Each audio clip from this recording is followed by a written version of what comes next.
My family called me the dependable one. It meant I was the tool they reached for when something needed doing. This Christmas, I learned the power of putting myself away. My name is Liam.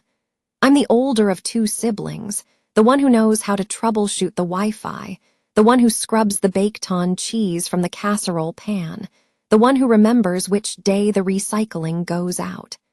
My job is in hotel management, where I oversee event logistics, from seating charts to scheduling. I find comfort in checklists, in drawers that shut flush, in balancing a budget down to the last cent. My parents would say I'm reliable. I would say I'm the guy holding the ladder while everyone else admires the view. My sister, Chloe, is 26. She's the sparkler in our family, effervescent, creative, and perpetually on the verge of her next big thing. She communicates in bursts of emojis and exclamation marks, but her phone is always below 20% battery. We grew up in a household where help was a command and family was an invoice you weren't supposed to question. Chloe was always the center of a crowd. I was always the one with a dish towel slung over my shoulder. During childhood parties, I would be setting out napkins and polishing my mom's fingerprints off the stainless steel fridge while Chloe modeled different outfits in my parents' bedroom, making her grand entrance just as the first guests arrived. When I landed my first real job, my dad implemented a $170 monthly charge for room and board. When Chloe got hers, my mom told her to just focus on her dreams. December at the hotel is organized chaos. We juggle a dozen corporate holiday parties and 2 major charity galas. My calendar for the month is a tightly packed spreadsheet with color-coded time blocks and a single square-marked break that I added as a private joke. This year, however, I had a real one circled. December 26th. It was mine. For the first time in my adult life, I had managed to string together 3 consecutive paid time-off days. All I craved was silence. I wanted to wake up without a to-do list mentally composing itself in my head. The day before Christmas Eve, I stopped by my parents' house, carrying a festive tin of cookies from our hotel's pastry chef. Mom was in the kitchen, ironically wearing one of my old college sweatshirts. Dad was on the couch, the football game on but the sound muted.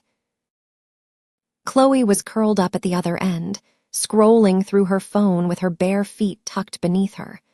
Mom greeted me with that overly bright tone she uses when she has already decided my schedule for me. "Oh, perfect timing," she chirped. "Your sister's friends are all coming here for Christmas. It's only 37 people." I let out a short, sharp laugh because sometimes a sound of disbelief is the only response you can muster. 37. Chloe smiled vaguely, her eyes still glued to her phone screen. "It's basically my entire creative collective. Plus their partners," she explained. "The vibes will be amazing." Mom was already pulling out the enormous roasting pan from the bottom cabinet. "We'll do stations," she declared, mapping it out in the air with her hands. "Grazing board here, a carving station there, dessert table. You can handle the master timeline." "Me?" I asked, feeling like a stranger who had wandered into a meeting he wasn't meant for. "Of course you," Dad grunted, his gaze fixed on the silent television. "You're the one who's good at this stuff." Mom had already moved on to logistics. "We need to borrow chairs. We need bags and bags of extra ice. We need a really good vegetarian option. You'll handle the turkey, obviously, and a ham and maybe some salmon. Oh, and ask your hotel if you can borrow some of those chafing dishes. And Chloe needs a dedicated mocktail bar. And there's a gluten-free person." 2 gluten-free people, actually, Chloe corrected, still scrolling. Mom shot me a look that was meant to be conspiratorial. "Don't worry," she said, patting my arm. "Grown men don't open presents. They take on responsibilities," Dad added without looking away from the game. "Get used to it, son. This is discipline. You've got 24 hours. The corners of my mouth twitched into that small, tight smile I use when every fiber of my being wants to scream no, but the entire room is expecting a yes. The kitchen was painfully bright. The countertops were clear and waiting. When Mom set the roasting pan down, the metal rang out like a starting bell. I looked over at the refrigerator where Mom had slapped a sticky note. On it, she'd written menu, with a blank space underneath, a silent, demanding dare. I could feel a new list, uninvited, trying to build a home inside my skull. 37, I said again, the number feeling absurd on my tongue. Only, Mom corrected brightly. Chloe finally looked up long enough to snap a picture of the empty cutting board, as if it were the before shot in a cooking documentary. Christmas content, she announced to no one in particular. I placed the cookie tin on the counter. I took a deep, steadying breath, hoping it was inaudible, and said the two words that had defined my life. Got it. I didn't fight. Not there, not then. I walked to the sink, turned on the tap, and felt the water turn from cool to hot against my skin. The faucet hissed like it was telling me a secret. The final straw wasn't a shout, it was a smirk. It was the word only. It was the way my name was already assigned to a blank menu, in a house I no longer lived in. I dried my hands on a towel that perpetually smelled of lemon-scented cleaner and put the cookies I'd brought into the pantry. No one asked me what I wanted for Christmas. They never did. Someone really should have. At the hotel, my official title is Assistant Events Manager. Within my family, my title is unpaid labor with a smile. It began incrementally. At 12, I was tasked with making the deviled eggs because you have such neat hands. By 16, I was managing the grill for family barbecues of 20 people because you're so good with timing. By the time I was 20, I was the keeper of institutional knowledge.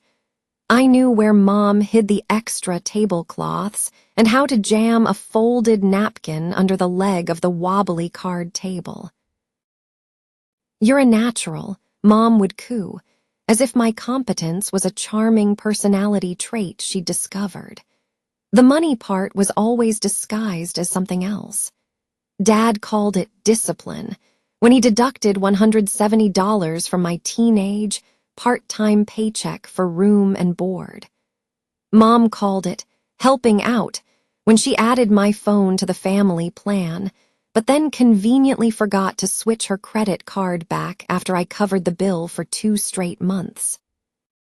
Chloe would text, "Can you spot me $83? The universe will pay you back." The universe, it turned out, had a terrible memory for debts. Certain scenes are burned into my memory. My high school graduation party had to share the spotlight with an impromptu showcase for Chloe's early art portfolio. I spent the day setting up lights and hauling bags of ice, only to be told to move my own graduation cake to make room for her professional ring light. When I was promoted at work, I brought home a bottle of nice champagne to celebrate. Mom reached past the bottle to pat my shoulder and said, "Oh, good. Now you can finally help us pay for those new dining room chairs. We already did." I paid, Dad said, puffing out his chest. A man provides for his family. I realized too late, considered not family but furniture.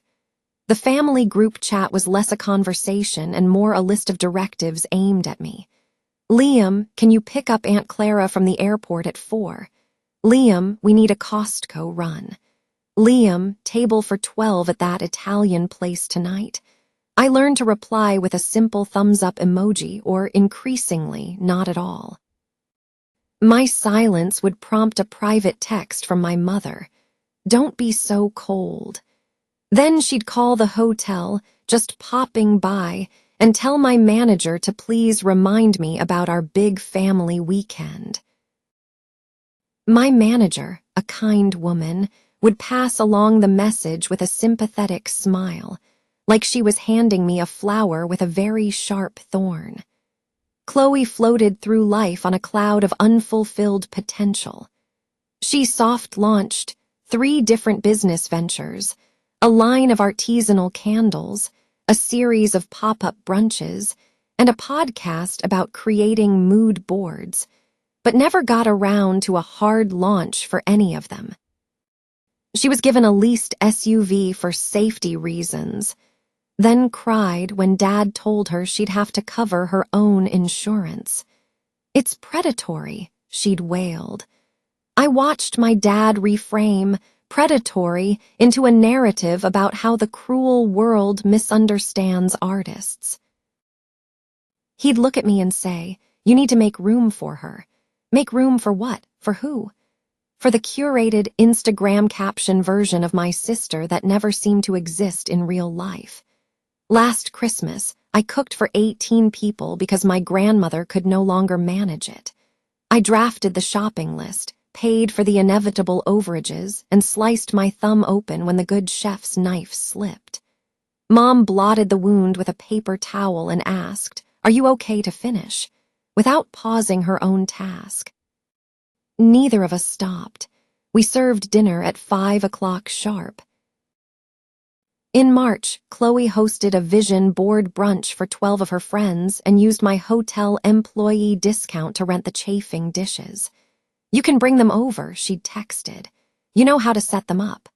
Later, a photo appeared on her social media, a close-up of my hands arranging the food with the caption, "So grateful for my community." 2 strangers messaged me asking if I catered. I replied no. A 3rd message came from Mom. "We could make a business out of this." April was rent month. "Stop throwing your money away," Dad advised. "Move back home."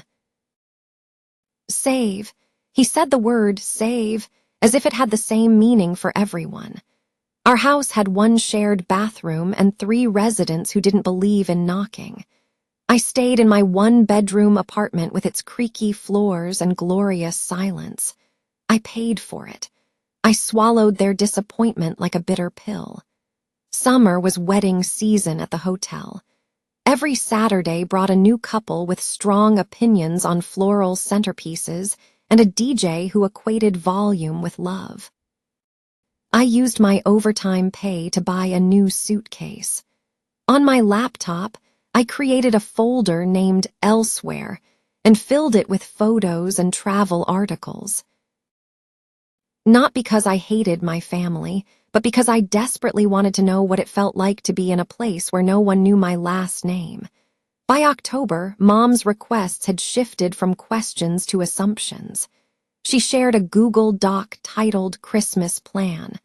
The first line wasn't a guest list. It was menu Liam under budget. She wrote, "We'll discuss," which was code for "you'll pay and we'll forget." And then, only 37 landed. Chloe's friends, Chloe's people. A guest list with names like Forrest, Aria, and Sage, and 1 person who apparently just went by initials. Mom had created a wish list that read like a Pinterest board with a price tag. "Just think how nice it will look," she'd said. "We'll need rental chairs, of course, 37 of them, and tablecloths and extra plates. You can probably just borrow those from the hotel. No one will notice." "They will," I had said. She waved my concern away. "It's the spirit of the season. We need a signature cocktail," Dad chimed in. "You do those, right? Not too sweet. And use that good, clear ice." "And you might as well handle the Costco run," Celine added. "Your card gets points. And no dairy, no soy, no nuts, and no nightshades, but make it cozy." I looked at the 3 of them and saw the shape of my future. I saw myself at dawn, basting 2 turkeys and prepping vegetables while texting my staff to see if a spare heat lamp had gone missing. I saw myself with a timer in one hand and a ladle in the other. I saw myself at 10 p.m., hauling overflowing trash bags to the curb while Chloe filmed a what a night story for her followers. I saw Mom, beaming, saying we did it. Then Mom added the final, crushing weight. "And you'll drop off the deposit for the party tent today, right?" she asked, as if the weather was another line item on my budget. "It's only $900 to hold it." "Only," Dad repeated. He wielded that word like a pocket knife, using it to whittle me down. "Who's paying me back?" I asked quietly. The room fell so silent you could hear the hum of the refrigerator. Mom was the first to recover. "Don't be so transactional, Liam," she scolded, her tone wounded. "It's ugly. This is family. We're giving you a project," Dad said, his voice hardening. "You should be grateful." Grateful for what? For a promotion to head unpaid caterer for my own family. I swallowed the bitter words. I nodded. I nodded because it's the physical motion I make when my brain is screaming, but my mouth has been trained for silence. That night, I opened the Elsewhere folder on my laptop. I stared at a saved image of a quiet, gray Parisian street with a bakery on the corner that had a blue door. I looked at it until my shoulders, which had been up around my ears, finally relaxed. I didn't tell anyone what was in that folder. It wasn't a secret. It was a boundary that hadn't learned how to speak yet. The planning meeting was the next morning, a formality Mom insisted on. She had a printed agenda with little check boxes and the title Christmas, Run of Show. Dad adopted his coach voice. Chloe had her phone propped up, set to selfie mode, getting some behind-the-scenes content. We sat around the kitchen table. The massive roasting pan gleamed from the countertop like a trophy I hadn't won. Mom began. "Okay, Liam. You'll do the shopping tonight. 2 turkeys, 1 ham, a large salmon fillet for the pescatarians, and the veggie station for the plant-based people. We'll set up the rental chairs at noon tomorrow so you can pick them up at 9 a.m. And I said no. It wasn't a shout. It was a single, clean word. 3 heads swiveled in my direction. Chloe's phone tilted and fell over. Mom blinked, her pleasant hostess smile frozen on her face. "What?" "No," I repeated, my voice steady. "I will not be catering your party." Dad leaned back in his chair. "Watch your tone." "This is my tone," I said, keeping my voice level. Chloe let out a sharp, derisive laugh. "You have to be kidding me." "I'm not," I said, looking directly at her. "I'm not your chef. I'm not your event planner. And I am not your line of credit. I am your son. I am Chloe's brother." Mom's voice turned syrupy sweet, her go-to manipulation tactic. "Sweetheart, we're family. This is what we do for each other. We show up." "I show up," I countered. "I have been showing up for years. I've shown up with my time, my labor, and my credit card." Dad's jaw tightened. "A man provides, I know." "I've had that line quoted at me since I was 15. I replied. "So here's a new one for you. A man also sets boundaries. I'm not cooking Christmas dinner for 37 of Chloe's friends. I'm not paying for deposits. I'm not borrowing equipment from my workplace and risking my job for your party." Chloe's face hardened. "So what, you're just going to cancel on everyone? You're going to embarrass me." "No," I said. "You are going to host your party with your resources." "Liam," Mom snapped, her voice finally losing its practiced warmth. The one with the sharp edges was coming out. "Don't you dare ruin Christmas." I held her gaze. "I'm not ruining it. I'm resigning from my position as your unpaid staff." Dad slammed his palm on the table, making the silverware jump. "We will not be disrespected in our own house." I stood up, my legs feeling surprisingly solid beneath me. then respect me in your house.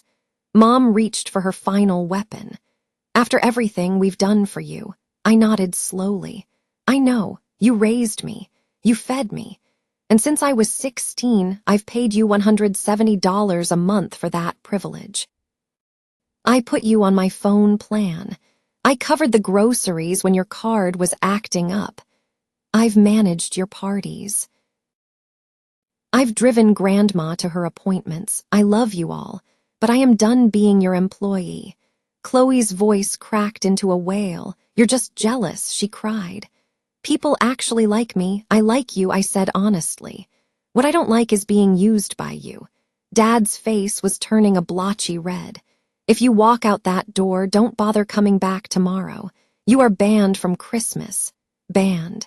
He said it as if I were a teenager trying to borrow the car for a joyride. I looked at the blank, black lens of Chloe's phone.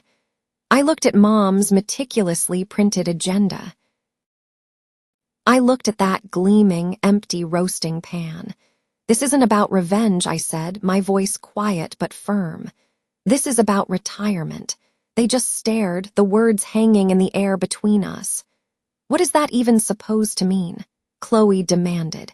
It means I am retiring from the role you all cast me in. You can be angry. You can host your party. You can cancel it, but I am no longer your solution. Mom stood up. If you leave now, you are being selfish. If I stay, I am being a servant, I countered. I choose selfish.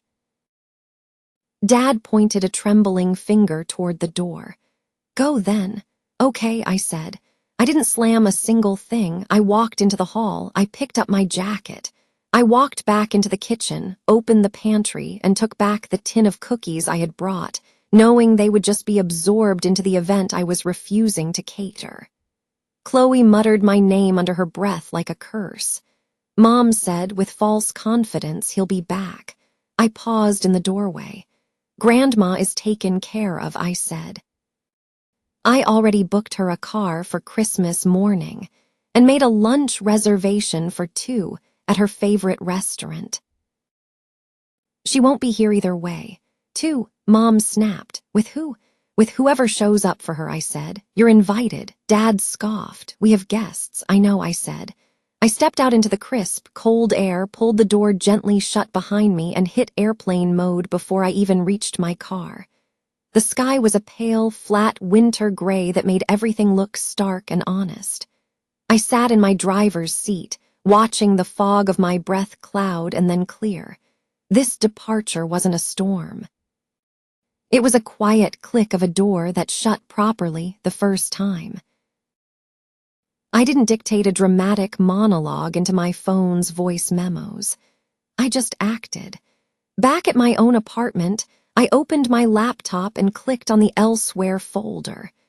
An email confirmation from 3 weeks prior sat at the top, a quiet testament to a decision I had already made. Round trip to Paris. A red-eye flight leaving our city at 11:45 p.m. returning on the 28th. The hotel was booked with credit card points I had been hoarding all year, a secret fund built from cash tips, overtime shifts, and lunches packed from home. The ticket was a gift I had given myself, telling no one. In my family, good news is immediately conscripted into the group's agenda before you can even enjoy it. I checked in online. I selected a window seat. I printed my boarding pass because the tangible feel of paper is calming to me. I turned my phone back on. A cascade of notifications flooded the screen. 12 missed calls, 3 from Mom, 2 from Dad, 7 from Chloe. Then the texts began to pour in. Mom, this is obscene behavior. Dad, grow up. Chloe, you are literally ruining my event. Mom, we will discuss this at 6. Be here. Dad, this is non-negotiable. I was not there at 6. I packed a carry-on, 3 sweaters, 2 pairs of jeans, fresh socks, a novel I'd been meaning to read, my passport, and a list of bakeries I wanted to try. I had already fed my neighbor's cat, sent her a picture as proof, and left a spare key in exchange for her watering my peace lily. At 7:03 p.m., Mom called. I watched the screen light up and go dark. At 7:05 p.m., Dad called. I did the same. At 7:12 p.m., a text from Chloe in all caps. Everyone is counting on you. I typed a single reply. I am not hosting your party. At 8:40 p.m., I called a rideshare to the airport. At 9:10 p.m., I set my phone to do not disturb, with exceptions only for my grandmother and the airline. At 9:45 p.m., a notification popped up. Chloe has tagged you in a story. I didn't look. At 10:02 p.m., an email from the party rental company. Hi, Liam, just confirming we have the tent on a tentative hold.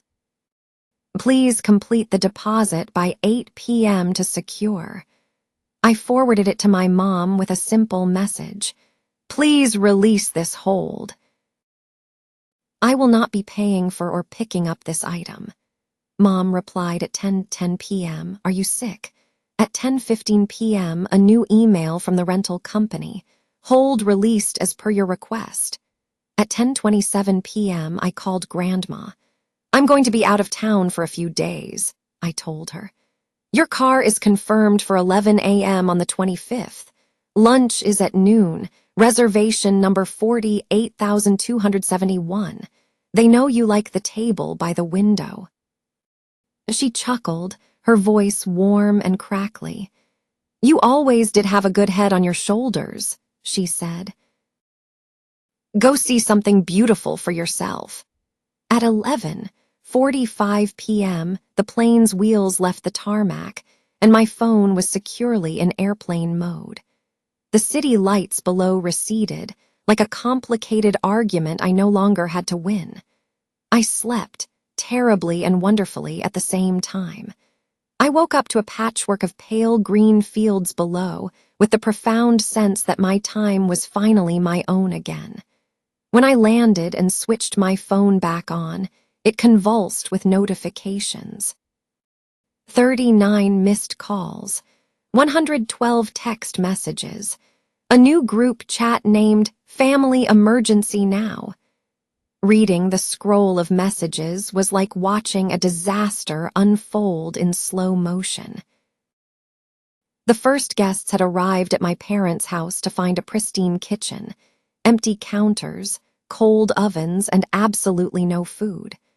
My mother's confident smirk had apparently vanished, her face turning pale as she realized the grand feast she'd promised existed only in her imagination. 5:10 p.m. Mom, where are you? 5:12 p.m. Chloe, we need the chafing dishes now. 5:15 p.m. Dad, son, pick up your phone. 5:21 p.m. Mom, Liam, the turkey is still frozen solid. 5:30 p.m. Chloe, you are destroying my personal brand. 5:37 p.m. Dad, Liam, be a man. 5:41 p.m. Mom, we will not forget this. 6:00 p.m. Unknown number, hi, this is Sage. Is there a quinoa option? 6:02 p.m. Mom, I am not kidding, answer me. 6:14 p.m. Chloe, I'm telling everyone you had a nervous breakdown. 6:21 p.m. Mom, your aunt is on her way over. 6:33 p.m. Mom, where is the good sea salt? 6:34 p.m. Chloe, we need ice. 6:35 p.m. Mom, we need ice. 6:40 p.m. Dad, your mother is in tears. 6:46 p.m. Mom, we found some minute rice. 6:52 p.m. Chloe, this oven is taking forever. 7:10 p.m. Mom, people are starting to leave. Message after panicked message painted a picture of chaos. The kitchen they assumed I would command remained empty, and every missing platter, every uncarved piece of meat, triggered another volley of furious texts.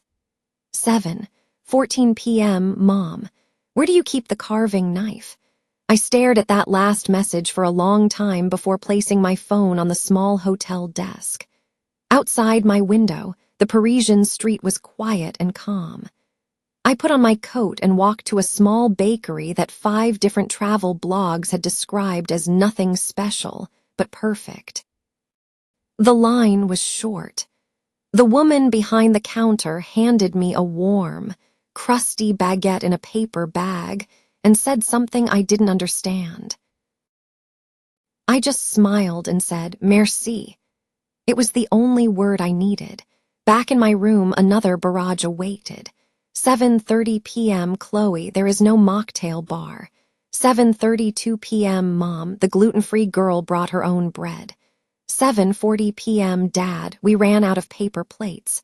7:41 p.m. Mom, where's the good sea salt? I almost texted back. It's in my kitchen. I took it home months ago, but I didn't. Some doors are best left unopened. At 8:12 p.m., a single text from Grandma. Car is confirmed. Thank you, dear. At 9:03 p.m., the tone of the family messages shifted from panic to threats. Mom, you are not welcome at New Year's until you apologize. Dad, you will be cut off if you don't contribute your share. Chloe, you are dead to me. Cut off from what? I thought. My unpaid internship in their lives. I ate my warm bread and fell asleep at 9:40, sleeping like a man who hadn't truly rested in a decade. Christmas morning dawned quiet and gray. I heard distant church bells from a place where I was a complete stranger. I made a cup of terrible instant coffee and walked along the river. No one knew my name. No one needed ice. At noon, Grandma sent a photo. She was wearing a silly paper crown from a Christmas cracker, sitting at a window table with a plate of roasted chicken and potatoes in front of her. My Aunt Clara was beside her, beaming, wearing a matching crown. The caption read, "Lovely and warm." I smiled so hard my face ached. That afternoon, I conducted a post-event inventory, just like I do at work. But this time, the inventory was of my own life. Phone plan.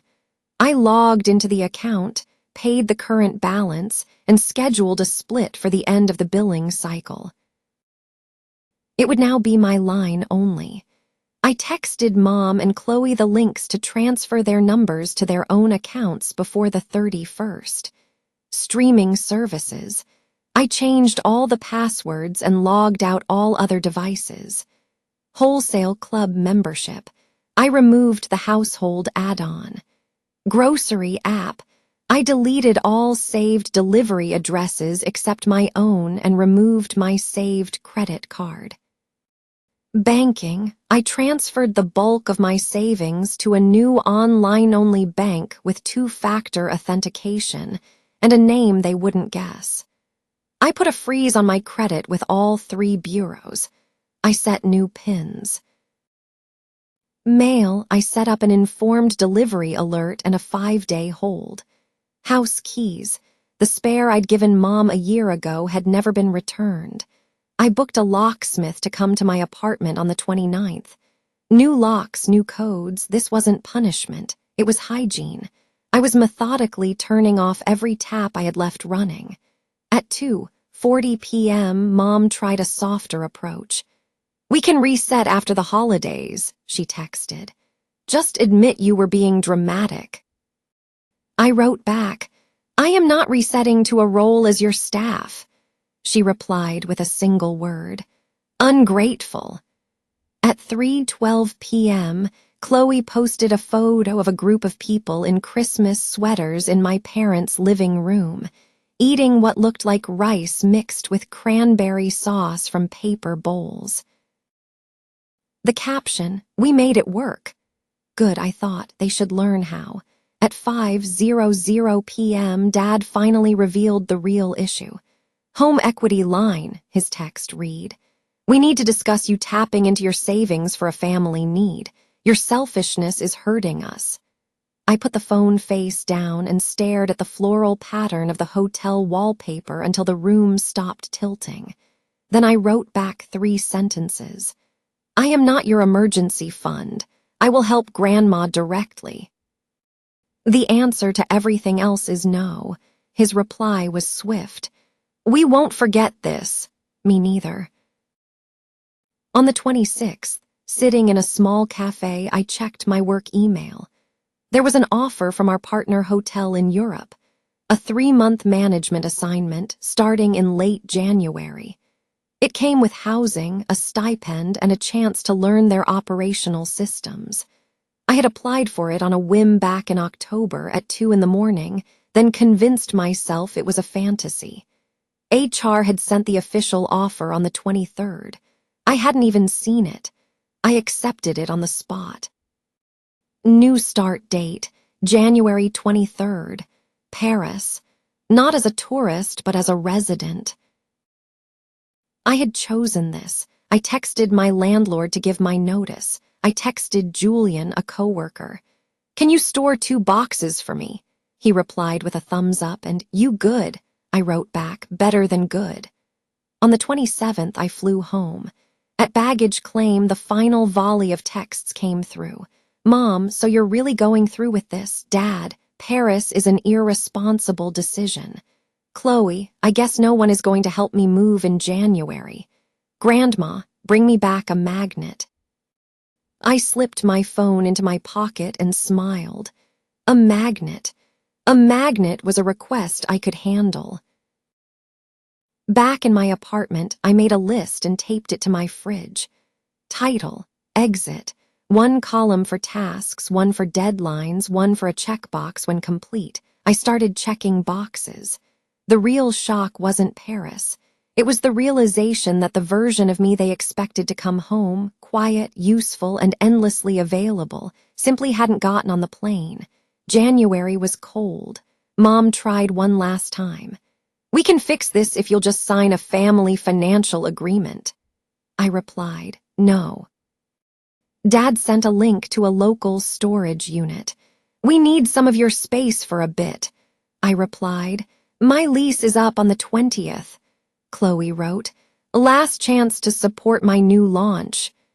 I replied with a screenshot of my calendar, which featured a small airplane icon. I made my last deliveries. 2 boxes to Julian's apartment. 1 small suitcase left on my parents' doorstep for Grandma, containing the Paris magnet, a warm wool scarf, and a note with my new international phone number and the best times to call. I rang the bell and walked away before the door opened. On my last night in my empty apartment, I made pasta and ate it sitting on the floor because my chairs were already gone. I wrote a new list on a sticky note and tucked it inside my passport. I will help Grandma directly. I will not causing alone. I will not be the family's default caregiver. I will not confuse control with love. I will reply when I mean yes. I will say no without writing an essay. At the airport gate, my phone vibrated one last time. A text from Mom. Are you proud of yourself? I wrote back, I'm proud that I stopped lying. She replied, to who? I typed my final answer to myself. In Paris, my apartment is small. The radiator makes a gentle ticking sound, and the window looks out onto a sliver of gray sky. I walk to work every morning. I make coffee on a hot plate and I burn my toast, just the way I like it. I answer the phone when Grandma calls and send her pictures of bridges and fat, unafraid pigeons. I let the family group chat die a slow, silent death. People want a simple moral to the story. I don't have one for them. I have one for myself. I didn't run away. I simply closed a door that I had been propping open for years because I thought that's what good sons were supposed to do. The party, I hear, went on without me. Good. It should have. It was their party. And so was the cleanup. I am not a caterer. I am not a wallet. I am not a standing reservation for someone else's crisis. My name is Liam. I'm 30. I booked a trip. I took a job. I rebuilt my life in small, boring, and irreversible ways. When I go home to visit, I will bring my grandmother another magnet. I will let myself into a house with a clean, empty kitchen, and I will wait until I feel like cooking. And if anyone ever says to me, "It's only 37," I will smile and offer them the simplest, cleanest word I now know. No,